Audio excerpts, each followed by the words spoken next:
এই মোটা মানুষটি খুব পেটুক ছিল, কারণ যখনই গ্রামে কোনো অনুষ্ঠান হতো মোটা গিয়ে সব খাবার একা খেয়ে নিত। মোটা মানুষটির হাজার মানুষের খাবার খাওয়ার ক্ষমতা ছিল।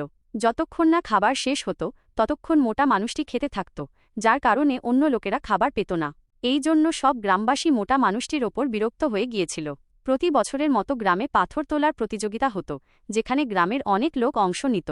কিন্তু এই প্রতিযোগিতায় শুধুমাত্র প্রধানের ছেলেই জিতত। কিন্তু এবার এই প্রতিযোগিতায় মোটা মানুষটি জিতে যায়, যার কারণে প্রধানের ছেলে মোটা মানুষটির ওপর খুব রেগে যায়। মোটা মানুষটির পৃথিবীতে তার ঠাকুমা ছাড়া আর কেউ ছিল না। তার ঠাকুমা তার লালন পালন করত।